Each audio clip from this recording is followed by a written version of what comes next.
dire wolves are back, kind of. Maybe it depends on how you define a few things. Now, unless you've been living under a rock, or I should say, under the dirt, for the past few days, you've probably heard somewhere that dire wolves have been brought back from extinction, and you might be wondering, is this true? Uh, well, it might be. It sort of is, but not really. We're gonna talk about it. Hawk, what do you know about these supposed dire wolves? So, to know about the direwolves, we have to know a little bit about Colossal. So, I've and my housemates can attest to this because they'll probably listen to this video. Uh, but I've always been I like the work Colossal is doing. Um, Colossal I being just Colossal think, Bioscience. yeah, Colossal being Colossal Bioscience. Um, I'm not I'm not as they are. I'm not against the work Colossal is doing. I think it's good work. I think it's very cutting edge What is the stuff. work Colossal Um, Bioscience is doing? so Colossal Bioscience calls themselves a de-extinction company. Um, I have some problems with them being a company, but then again, it's probably really hard to get like a general study grant for something like this from like a university or from the federal government. Um, you know what I'm saying? Yeah. So I don't necessarily entirely like, but de-extinction. Uh, Colossal has talked about bringing back the woolly mammoth for a while. They've talked about the dodo. Um, they've talked about the thylacine. Those are like the three big animals that they're always pushing, Yeah, right? the thylacine being the Tasmanian tiger, right? Yes. Um, so I'm not against their work. I think it's important work, especially with the dodo. We can talk about that later if we do like an episode on Colossal. Um, especially with the dodo. But their goal essentially is to bring back extinct animals. You probably, as like just the general viewer, probably know them for the woolly mice. Remember this? That was them. The woolly mice was them. Um, and what they did with the woolly mice is they CRISPRed. And it's the same thing they've done with these dire wolves. I say dire wolves in quotation marks. Is they've CRISPRed genes into them. CRISPR is kind of like GMO, where you are editing the genetics of an organism, but it's not like GMO, where you're in a potato. You know, all the genes are still a potato genes. You know what I'm saying? Yeah. Um, when you CRISPR, you are putting foreign genes into the. You can correct me if I'm wrong here. I'm not absolutely an expert on CRISPR, but to my understanding with CRISPR, you are putting foreign genes from a different organism into the organism. Yeah, so from my understanding, CRISPR or CRISPR-Cas9 specifically is what we're using, it's a form of gene editing. In this case, uh, editing the genes or outright creating an embryo, uh, in this case of woolly mice or, what we're calling dire wolves, specifically choosing which, genes and gametes and all that are going to be in that embryo. And then what they do is they put it into a host mother. In this case, with the dire wolves, it was, I don't know the exact species, but it was a type of dog. Gray wolf. Gray, Gray wolf. yeah, so it was gray wolves. It was a gray wolf. Yeah. Okay, okay. Uh, yeah, okay. I didn't know that. But so they're putting Mhm. this engineered embryo into these gray wolf mothers, and then the gray wolf mother obviously carries to term and births the engineered dire wolf. So that's some background information. Uh, we're gonna get in the main point of this video. I know I feel strongly about this. I don't know Jacob's exact thoughts on this. I'm just gonna point it out very clearly. When Colossal says, "Oh, we have dire wolves on their Instagram," and for instance, the Times Magazine cover, the new one that has, Jacob. We'll put this on screen Yeah. in the video. But the Times Magazine cover where it says like extinct and it has it crossed out and there's a picture of this animal that um Colossal has made, and my biggest problem is that these are not direwolves. They just simply are not. Yeah, And this is something that we agree on. From every from most perspectives, if you're going just off of genetics, they're not genetically pure direwolves. If you go off of their environment, they've not been raised by direwolves. They will not mhm. be raised by direwolves. They will most likely not act like direwolves. So, from a behavioral Right. standpoint, they're not direwolves. Um, Um, so for instance, and there's the article, and for instance, do not take any of this from us. We'll put in all the articles from actual scientists. Um, these sorry, hold up. Let me look for my notes here. yeah. Just So let me. essentially, Sorry, while you're looking through your notes, I do want to make. Uh, there is one way you could look at it and call them direwolves. In that they are the closest we in the modern age have to direwolves, and therefore can claim the title of being direwolves. I think that's a fair I'm thing even to say. hesitant on that. What? I don't think that's a fair thing to say. Uh, all right, why not? No, if you consult the graph I've shown you, um, I'll so pull it for up a on screen. while, because especially with influence from Linnaeus, uh, for a while, most morphology or I'm sorry, most taxonomy being comparing living creatures to one another, um, most taxonomy went off of physiological traits instead of necessarily genetics. Um, this changed, however, with DNA, and we're actually able to see who has the closest DNA match. So for a while, I'm sorry, my phone is making noise. I'm very sorry if that got picked up by anyone. Um, if my mic picked that up, but so Jacob, I want you to guess. What do you think? So for a while, the gray wolf was considered a sister taxa of the dire wolf, meaning closest living relative. Um, do you want to guess what the dire wolf's actual closest living relative is? You told me before, but I've forgotten. So my guess Uh, is it's it's not gray wolves. it's not gray wolves. It's the black-banded jackal. Oh, Um, that means that there are um, I'm sorry, and I don't remember the exact dates, but there is a lot of evolution between a dire wolf and a gray wolf. yeah. I do remember reading somewhere that they split from their latest their most recent common ancestor existed about 2.5 million years ago. Yeah, so there's about 2.5 million years of evolution between a dire wolf and a gray wolf.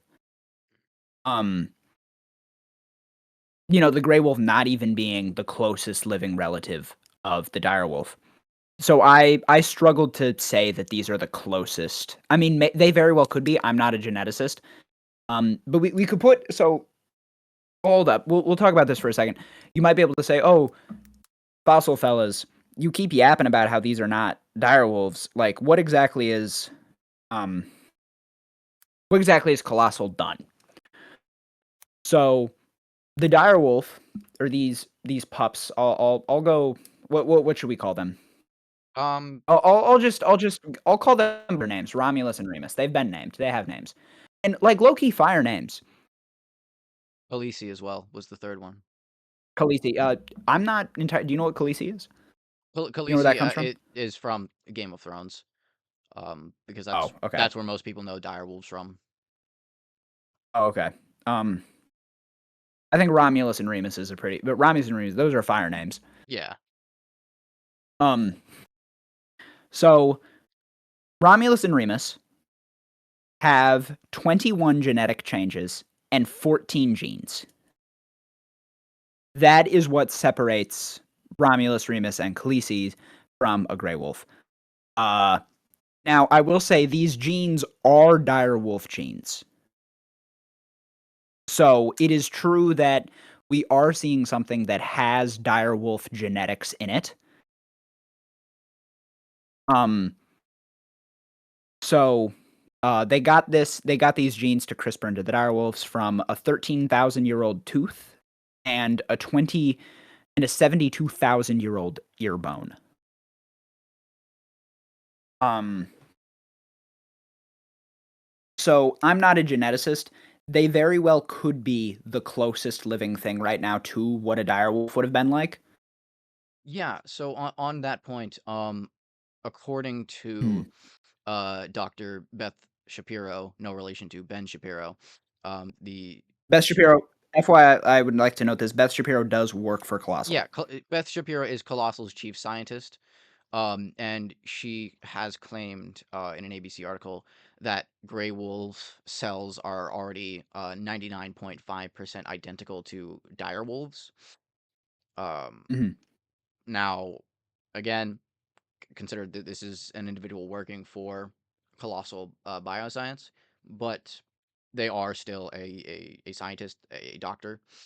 So, you know, Did they get their MD from Saskat International? no. Sasket Did she get her International, doctorate? for those of you listening, is the college that Hawk claims Dr. Squatch of the Dr. Squatch soap brand got his MD. Uh, so far as I know, no, Beth Shapiro did not get her MD from Sasket International. Or not MD, her PhD. Her whatever.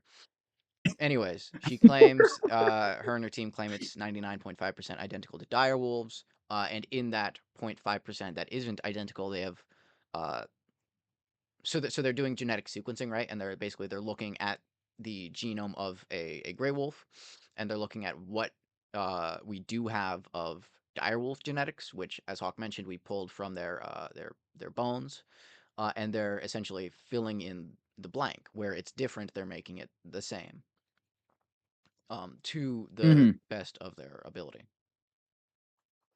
However, that leads into another problem. I mean, we know a lot about direwolves, right? Tar pits are loaded with them. Oh yeah, We have, I think, right now 4,000 complete direwolf specimens, which is ridiculous. Like when you're looking at paleontology, that is insane. yeah. Um, Having 4,000, and that's complete specimens, let alone non-complete, right? Um, or fragmented. I'm not sure what the term is exactly, but so yeah, we know a lot about direwolves from their fossils, but I would like to know no one has actually seen a direwolf. FYI, and they've made decisions like making them white. We don't know if direwolves were white.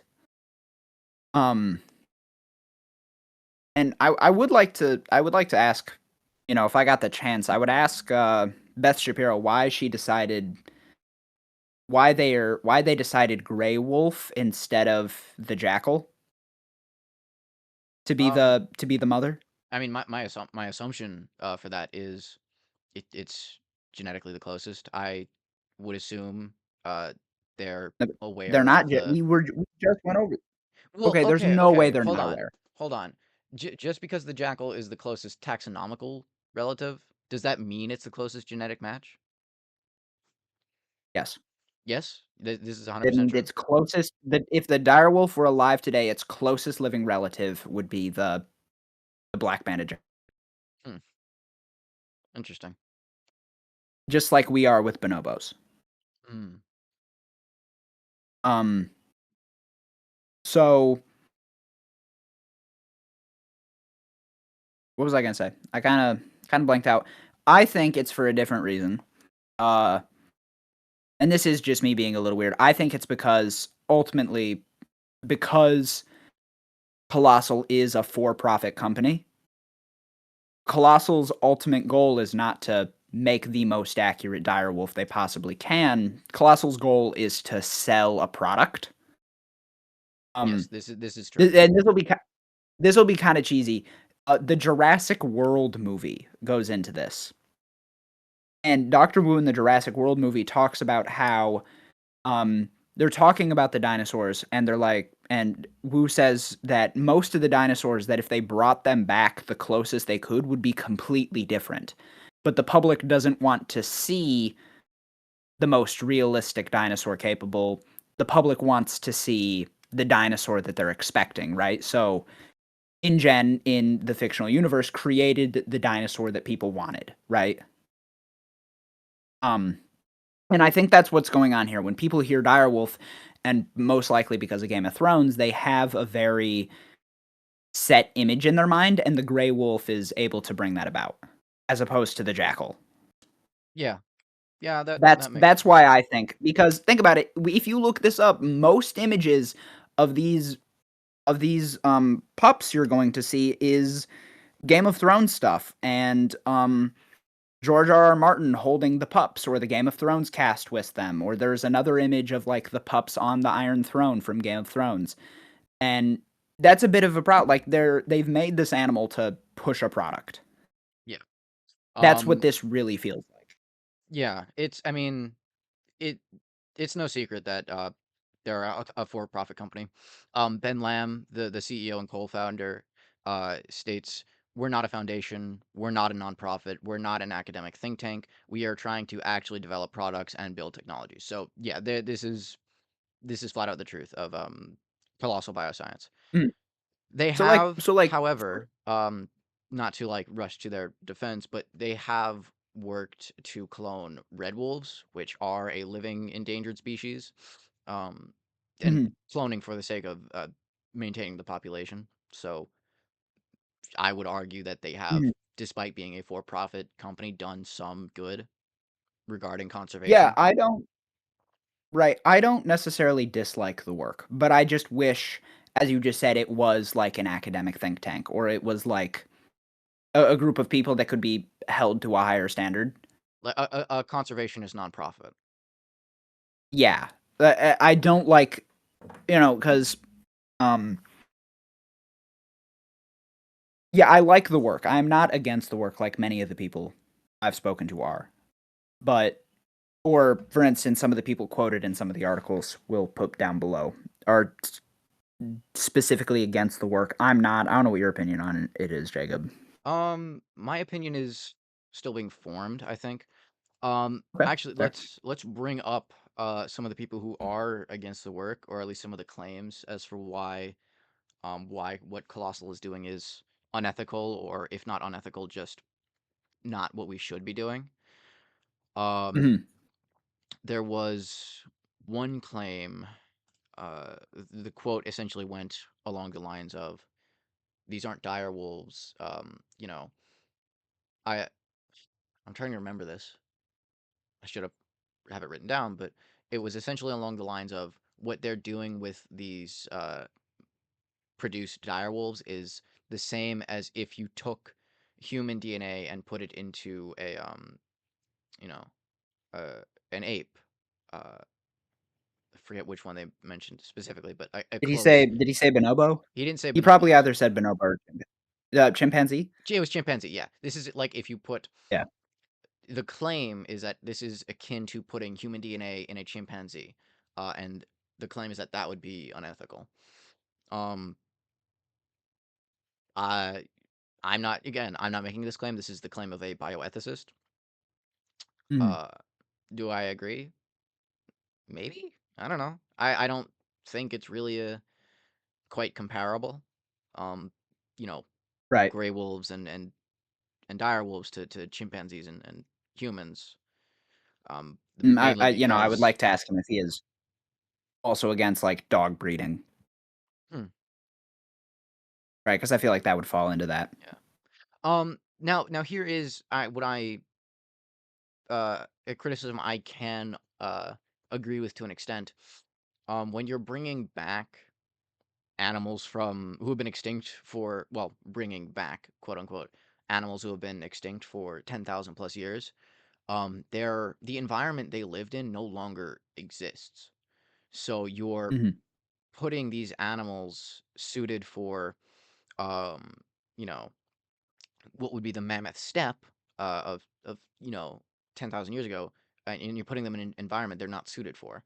Um, you're bringing about these direwolf pups with no other direwolves to raise them, with no direwolves packs for them to exist within.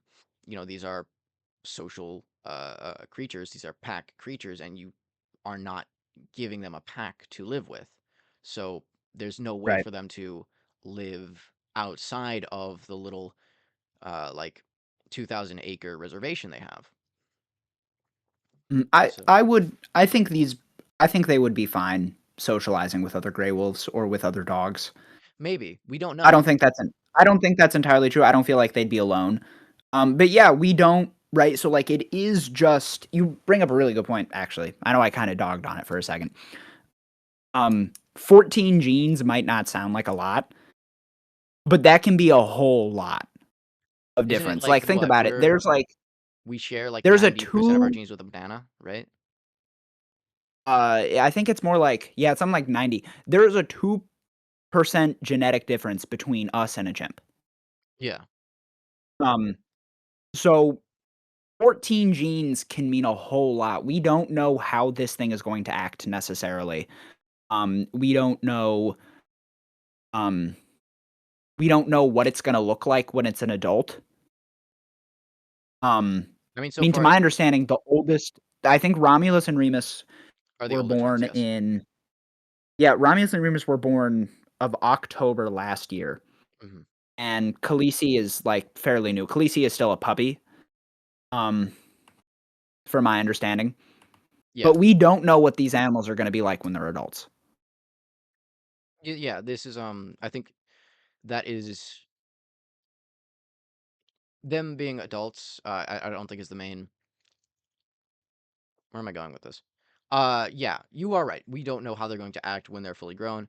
But even now, as you know, adolescents, we're still learning how they're acting, how they're interacting with Mhm. each other, and because they're living in a secluded reservation, we have no idea how they would interact with other animals. Right. So Like they're probably being fed. yeah. Um, right, and I wouldn't necessarily have even that big of a problem with this. My biggest problem is the fact that and I don't wanna call the general populace ignorant. I feel like academics are way too fast to do things like that. But your average person is just Colossal keeps drilling in that these are dire wolves when they're not. Yeah. Uh, Um, yeah. Uh, their main scientist. new Jesus, what was her name? Beth Shapiro. Uh, mhm. is when is quoted as like this is a quote from her. When I first saw them, I said, "We've done it. These are dire wolves." Um, so yeah, Yeah, Colossal I Bioscience remember is the very first firm in their claim that these are dire wolves. right, I remember their first Instagram post about these. I saw it last Monday. Was it Hmm. Monday? I don't remember exactly. It was either Monday or Tuesday. I think it was Monday. I don't remember. That's not the point. Um, the point is that they're that's my the Instagram post is like, "Oh, you're about to turn your volume up. You're about to hear the first dire wolves heard by humans in 10,000 years." Um, I mean, like, look, the Times article has the word extinct crossed out as if direwolves have somehow come back, but these are not direwolves. And that's my biggest problem with that. If they just wanted to say, oh, this is a big step in our CRISPR technology, I wouldn't actually have that big of a problem with that. And actually, But that the, sorry, continue. um, but it's the fact that they are so adamant that these are direwolves and they're very adamant about selling a product. And right now that appears to be Game of Thrones marketing. Hmm. Um, when they're not direwolves. Yeah. And that And that and like so and I wanna see how this goes out. Is the cultural movement going to overpower skeptics? Are they you know what I'm saying? Is this gonna go down as them bringing back a direwolf? I think probably not, yeah, but I don't know if we'll see what happens. yeah. Right, because this is a very new thing. This has only been a week. We don't know what the reaction is gonna be. Yeah. Well, you mentioned that Time article with extinct crossed out, and that brings us to another point I wanted to bring up. Um, in that calling them dire wolves and saying you've brought them back from extinction, um, on the one hand of just being, uh, factually incorrect. Dire Mhm, wolves, as they were, are extinct and will not ever come back. As we've said, mhm, genetically they're not 100% dire wolves. Based on their behavior, they won't be dire wolves. They are dire wolves in name only, right. right? So Mhm, that brings up, and the fact that they're called a de-extinction company by, Colossal Bioscience claims to be a de-extinction company. By claiming you've brought something back from extinction, you're removing the weight and importance that extinction has. The reason mhm, we're so, as a scientific community and as conservationists, the reason we're so adamant in fighting against extinction is because it's permanent. And because it's a consequence of our failure to act. right. Dr. Nick Rollins of, I think it was at Otago University. Hold on. Yeah, of Otago University, claims is sorry, I have it pulled up here. Is quoted as saying, when asked why the scientific distinction between the modern created direwolves and historical direwolves is important, he says, "quote Because extinction is still forever. If we don't have extinction, how are we going to learn from our mistakes?" And then he goes on to ask, is the message now that we can go and destroy the environment and that animals can go extinct, but we can bring them back? And I think Right. this is the most scathing criticism I've seen.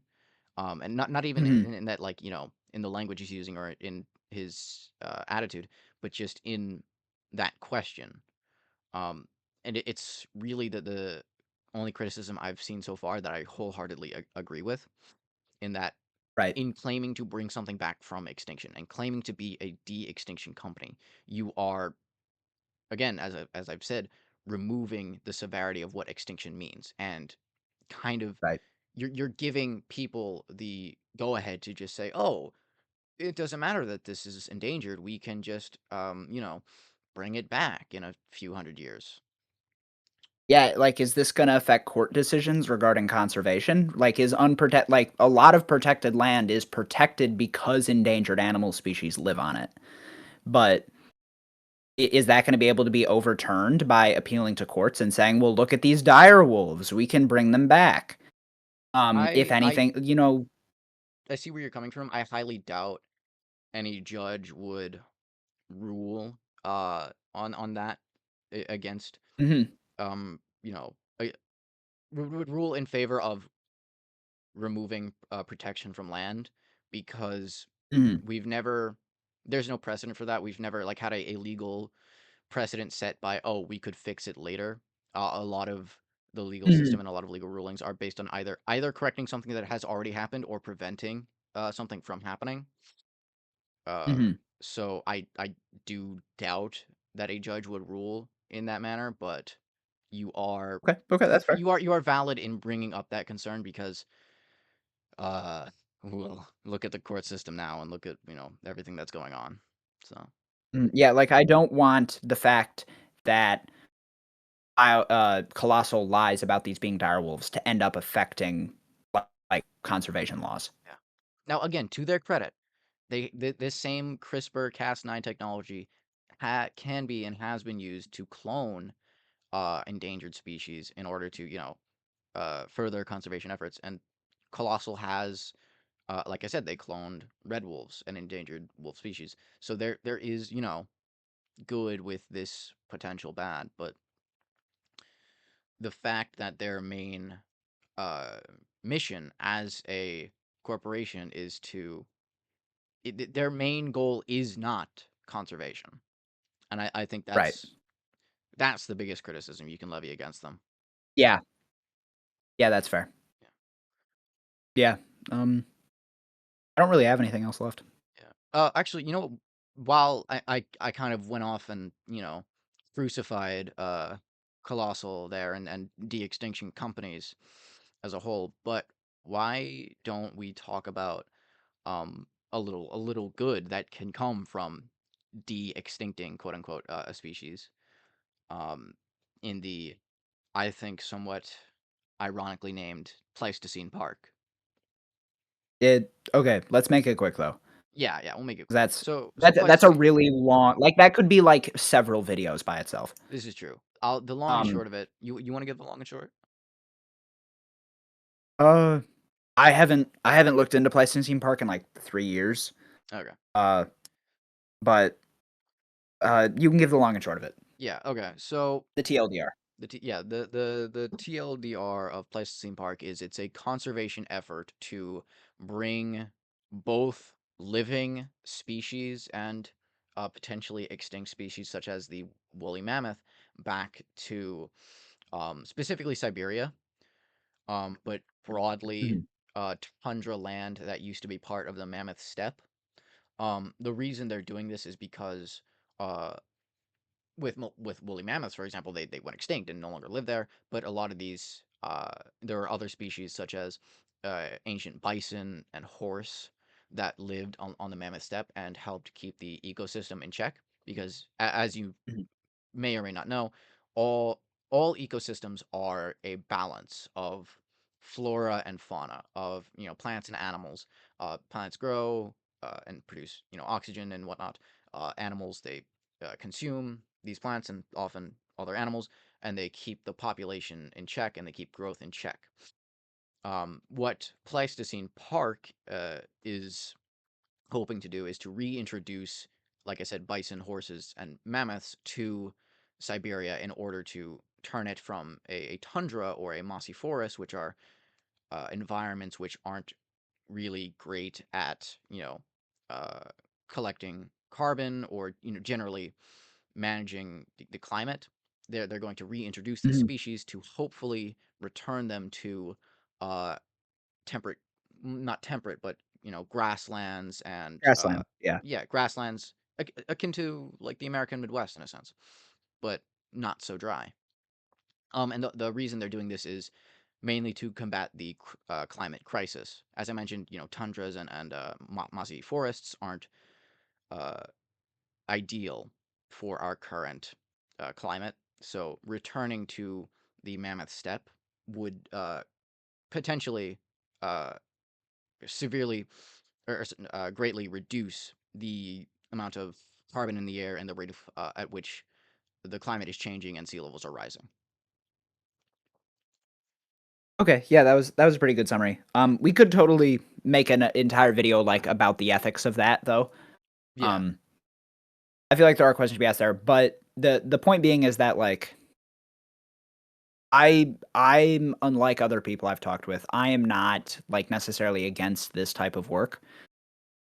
It's just I want the people and I've said this, like, 10 times this episode, but I want the people doing it to be honest. yeah. And Um, and have some that academic would be my integrity. biggest takeaway from this. Yeah, that'd be my biggest takeaway from this. Yeah. Um, Yeah, also just one I more. got nothing left. Yeah, one more because we were talking about Pleistocene Park, which obviously invokes the idea of Jurassic Park. Not to dash any, of our dinosaur fans in the audience, but because of the way DNA degrades over time, it is one I I won't say 100% impossible, but it is 99.99% impossible to ever use this CRISPR technology to bring back dinosaurs. So we have Pleistocene Park, but we're never gonna have a Jurassic Park. Right, you would also run into the issue of you would have to given how the CRISPR technology works, you would have to find a close living relative to implant with the embryo, and there's just nothing close enough to dinosaurs alive right There's no now. way we're gonna have a Able to T Rex come out of a chicken. right. Uh, But, like, it's way more plausible to have a direwolf come out of a jackal or a ma and I say quotation marks because any creature that Colossal does make in the future will never truly be what it would have been. yeah, it's just our closest. But, It's a mimic of it. right. So, like, I would say to everyone out there, be skeptical about these things. Be skeptical about science you hear. Do not trust science blindly. Yeah. Um, Skeptical but optimistic, you know? If it be comes from skeptical and a optimistic because, like, there's a Go lot ahead. of Debbie Downers out there. Yeah. We've kind of been Debbie Downers Um, this episode, but, um, yeah, yeah. just to go off what you're saying, yeah, Uh, yeah, you know, always fact check what you read, but if it comes from a reliable source, if, say these aren't science organizations, but, the Associated Press, Al Jazeera, you know, reliable news sources like that, um, that provide evidence for any claims they make and are typically, nonpartisan, those, like I said, reliable sources, you can trust them, and, mm, um, have hope when you read something, I guess. yeah. I You got think anything left? No, I think that about does it for this little update on current archaeological events. Yeah, this new we'll finish this off with, new series we're thinking of would, like, we haven't come up with a name yet, but something like New Dirt, where we cover modern day, things related to what the Under the Dirt podcast covers, and this will probably be the first episode of that. Yeah, I was thinking like fresh dirt or something like that. Let us know if you have name ideas in the comments. But Let us know, and yeah, tell us what you think.